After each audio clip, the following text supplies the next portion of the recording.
A very good morning, all of you. Welcome again, class 7, subject Social Studies.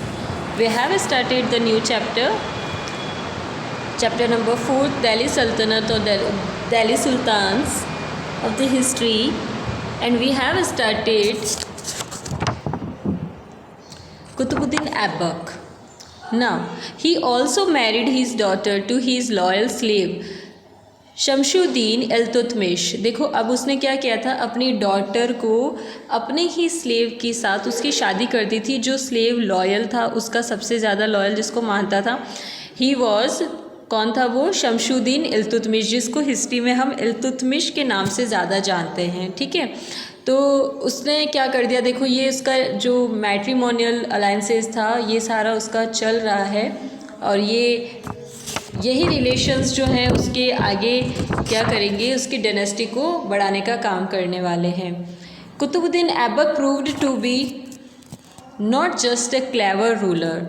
Qutubuddin सिर्फ clever ही नहीं था, but also an able administrator. वो बहुत एक लायक रूलर भी था। He made many efforts to promote peace in his lands. उसने काफ़ी कोशिशें की थी कि शांति बनी रहे उसके किंगडम में। He made many efforts to promote peace in his lands. He treated all his subjects with kindness and dispensed justice impartially. अब वो देखो, जस्टिस जो करता था ना, इम्पार्शियल होके करता था, मतलब किसी भी तरह का डिस्क्रिमिनेशन जो था वो नहीं करता था। नाउ ही मेड, ये कर चुके हैं, his generosity earned him the title of Lakh Bakhsh, meaning the giver of lakhs. जो लाख दे सकता है, यानी कि काफ़ी अमाउंट पे कर सकता है या दे सकता है, जो दान कर सकता है, इतना डोनेशन दे सकता है, लोगों के वेलफेयर वाले काम कर सकता है, ये टाइटल उससे दिया गया था। और ऑब्वियसली ये भी एक अरेबिक लैंग्वेज का ही वर्ड है, लख बख्श। ठीक है, Aibak was also a patron of art and literature. उसे आर्ट और लिटरेचर का भी काफ़ी अच्छा नॉलेज था और वो शौकीन भी था। A number of scholars such as Hasan Nizami and Fakhruddin enjoyed his patronage. Aibak also constructed some Islamic monuments. देखो अब ऐबक ने क्या किया था, ये पूरा दिल्ली सल्तनत है, आप इस मैप में देख लेना। ये देखो इस मैप में शोन है, ये पहले कोई पाकिस्तान वगैरह बना हुआ नहीं था, आज के टाइम का पाकिस्तान है ये, उस टाइम में नहीं था। ठीक है ना, ये दिल्ली सल्तनत के पूरा अंडर में है, यानी कि हाफ नेपाल तक हो गया, यूपी वगैरह तो सब है ही है इसमें। राजस्थान ज़रूर थोड़ा छूटा हुआ है, इसमें अजमेर ज़रूर आ रखा है, आधा हो चुका है। साउथ में साइड में तो पूरे चोलास का राज चल रहा था। ठीक है ना, तो यहाँ इन लोगों का नहीं था अभी रीजनल, इनका यहाँ पे तो कन्क्वेयर करने का काम, कब्ज़ा करने का काम करेंगे मुगल्स आके। ठीक है, सो अब देखो उसको आर्ट का, कल्चर का बड़ा शौक़ था, लिटरेचर का भी वो बहुत शौकीन था। इसीलिए उसने क्या किया है, हमने देखा हुआ है कि इसमें उसने ये बहुत सारे ऐसे मॉन्यूमेंट्स बनाए थे जो इस्लामिक रिलीजन को रिप्रेजेंट करते हैं, क्योंकि इस्लामिक रिलीजन इंडिया का नहीं है, ये इंडिया में बाहर से आया है। तो वो इंडिया में इस्लामिक रिलीजन से रिलेटेड जो भी इसकी पब्लिसिटी करने के लिए कर सकता था, उसने किया, मॉन्यूमेंट्स बनाए थे। देखो इसने कुतुबुद्दीन ऐबक नाम है, इसी के नाम पे कुतुब मीनार भी बनाई गई थी, जिस आधी बनी हुई थी, और आधा पूरा बनाने का काम उसके सन इन लॉ ने किया था। ठीक है ना, उसने एक दो इस्लामिक मॉस्क्यूज़ भी बनाई थी।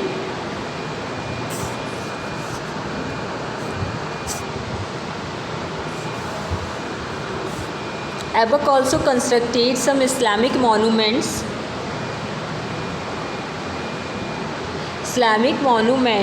उसने जो थे बनाए थे। He built 2 mosques, one in Delhi and one in Ajmer. एक दिल्ली में बनाया था और एक अजमेर में बनाया है। ठीक है, मॉस्क्यूज़ यानी कि उसने दरगाह बनाई है।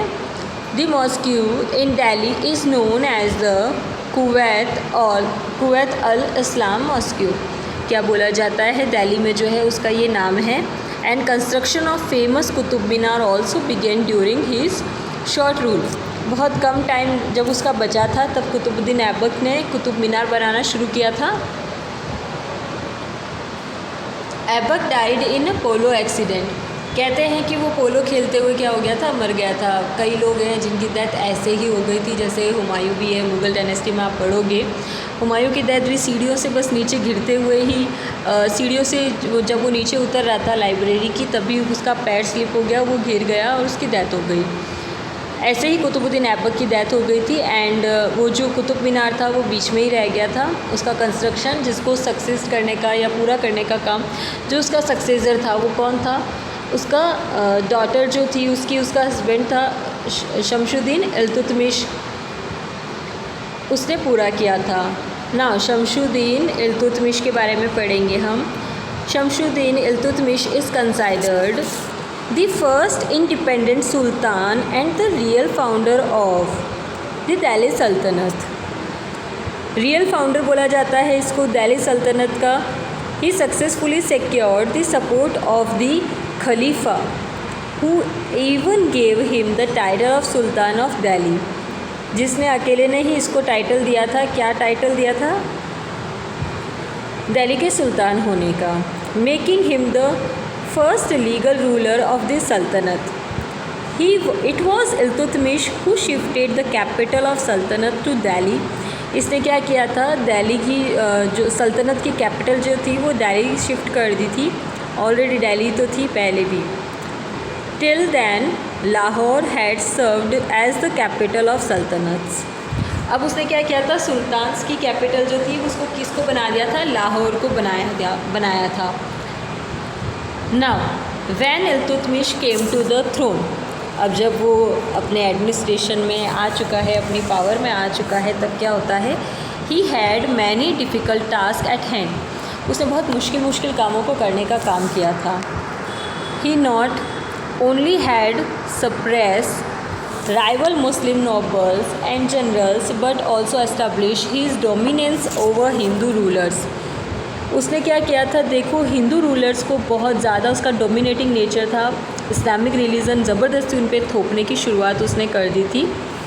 Who were largely independent of the sultanate's control.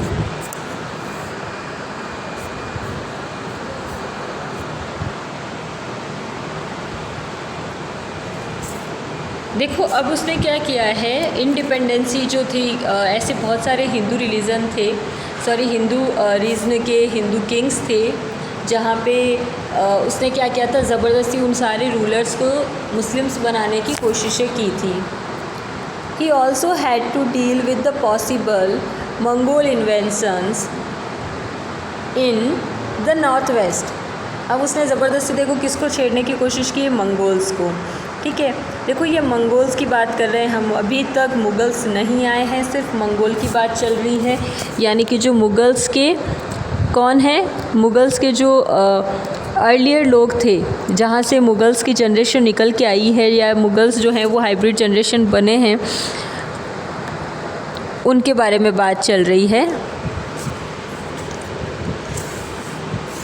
The Mongols were a fierce group of tribes from central Asia led by Genghis Khan. देखो चंगेज़ खान के बारे में मैं आपको बता दूँ, बहुत क्रूअल किंग था ये। इसके लिए कहा जाता है कि इतना क्रूअल आज तक कभी कोई किंग नहीं हुआ है। डिक्टेटर था ये, अपने आप में इसके ख़िलाफ़ आवाज़ उठाने की हिम्मत कोई नहीं करता था। और चंगेज़ खान ही वो है जिसने मुग़लों को आगे लाने का काम किया है, या हाइब्रिड जनरेशन्स जो हैं वो बनाने का शुरुआत जो थी इसने की थी। हाइब्रिड जनरेशन का मतलब होता है मदर अलग कास्ट रिलीजन या अलग रीजन से बिलोंग करती हो, और फादर अलग रिलीजन रीजन कास्ट कैटेगरी सब या कंट्री भी चेंज हो सकती है। तो चंगेज़ खान ने वैसे भी यही काम किया है। उसने जहाँ गया वो जहाँ भी उसको वैसे भी पूरे वर्ल्ड को एक बार जीतना था और उसकी कोशिशें यही थी। तो वो जहाँ जाता था वो वहाँ जाके शादियाँ कर लेता था। ठीक है, बेसिकली हम ये वर्ड यूज़ नहीं कर सकते क्योंकि बट आपको एक्सप्लेनेशन करने के लिए ये ठीक रहेगा। वो शादियाँ कर लेता था ताकि उसकी जनरेशन, वो क्या चाहता था कि उसकी जनरेशन जो है वो हमेशा बनी रहे, ठीक है, अर्थ पे, अगर वो नहीं रहेगा तो भी, और आज के टाइम में भी उसकी जनरेशन अर्थ पे है, ठीक है। Now Iltutmish was successful in the crushing internal rebellions. अब इंटरनल रिबेलियंस का मतलब क्या हुआ, अंदर जो काफ़ी लोग थे, काफ़ी ऐसे अदर कास्ट के या अदर रिलीजन के लोग थे जो उसके रिलीजन के डोमिनेंस वाले नेचर को एक्सेप्ट नहीं कर रहे थे, उसने उन सबको क्या कर दिया था, क्रश कर दिया था, उनके ओपोज को ख़त्म कर दिया था। He also defeated Yalduz and Qubacha. अब इसने क्या किया, कुबाचा जो था और यल्दूज़ था, यल्दूज़ और इसके बारे में हम बात कर चुके हैं, जो गज़नी का गवर्नर था या उसका जनरल था, सॉरी, तो उसके बारे में हमने देखा था।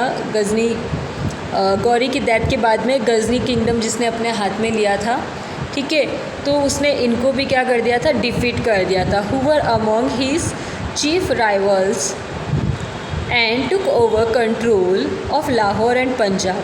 अब उसने क्या किया, देखो, लाहौर और जो पंजाब है उसको अपने अंडर में ले लिया है, ठीक है। ये यल्दूज़ और कुबाचा जो था उसको हरा दिया है इसने और अपने कंट्रोल में ले लिया है इसने लाहौर और पंजाब को। In addition he managed to assert his superiority over the Hindu rulers of Ranthambore.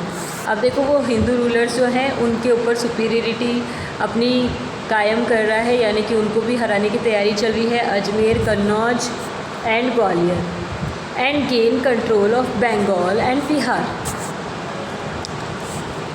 In this way he was successful in extending the boundaries of saltanat. अब वो अपने किंगडम की जो बाउंड्री थी, यानी कि अपने किंगडम का जो वो एक्सपेंड करना चाह रहा था, जो उसका एम था, वो पूरा हो रहा था, ठीक है। Iltutmish proved to be a wise ruler. देखो, उसको तो माना ही जाता था कि क्लेवर था ही, कौन, कुतुबुद्दीन ऐबक, इसका जो फादर इन लॉ था वो, लेकिन ये भी क्या था, वाइज था, काफ़ी समझदार इसको माना गया है। He tried to please his nobles by granting them land और जागीर्स।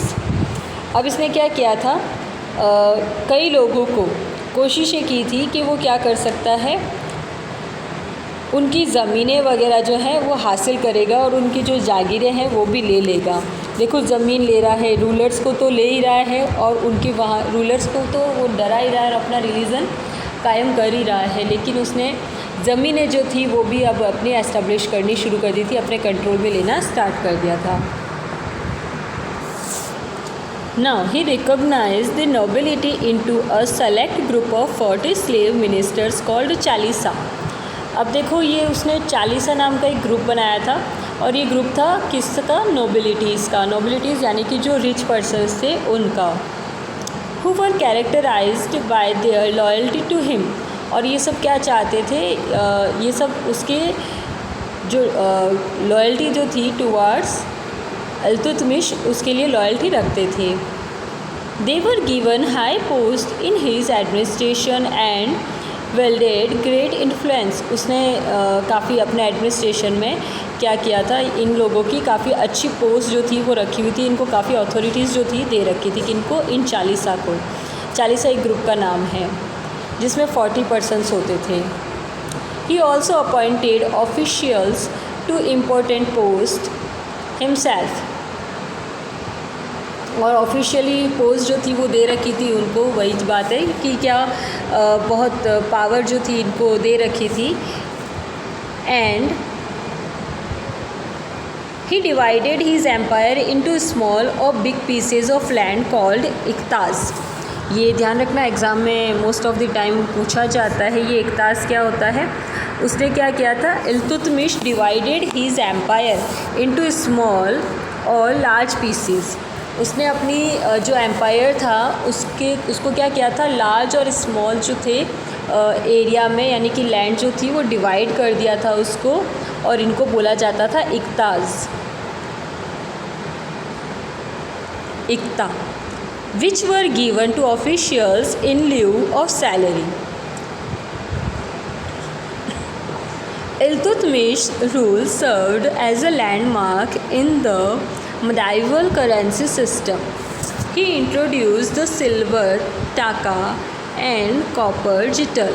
अब उसने क्या किया था, देखो धीरे धीरे उसने स्टार्ट कर दिया है करेंसी को भी, और करेंसी में उसने क्या किया है, सिल्वर कॉइन्स स्टार्ट किए हैं उसने, जिसको टाका बोला जा रहा है, कॉपर के हैं जिनको जितल बोला जा रहा है, the two basic currencies of the sultanate period.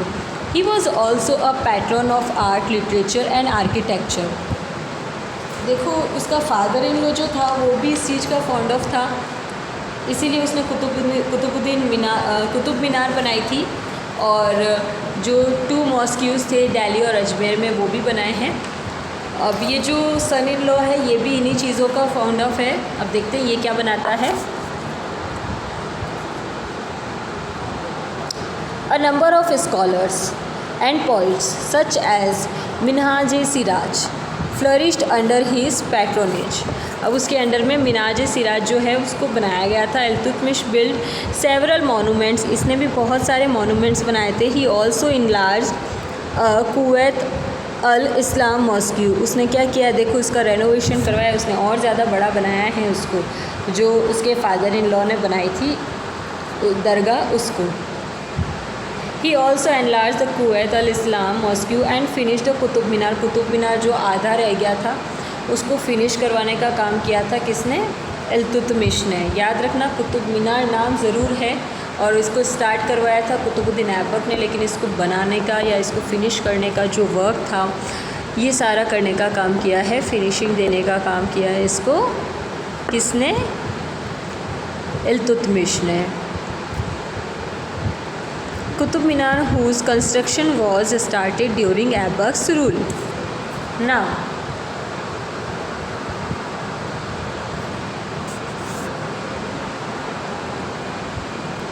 that is enough for today. In the next video, we will start with a new topic, that is Razia Sultan. हम रज़िया सुल्तान के बारे में पढ़ेंगे. She was the one and only lady on that time, जो अकेली जो थी queen बनी थी उस टाइम में. और इस्लामिक रिलीजन में अगर कोई अकेली जिसने किंग या रूलर बनने का काम किया था तो उसमें रज़िया सुल्ताना बेगम का नाम आता है. तो आप ये ध्यान रखना, इसके बारे में हम पढ़ेंगे. We will continue this chapter in the next video. Till then take care of yourself. Thank you.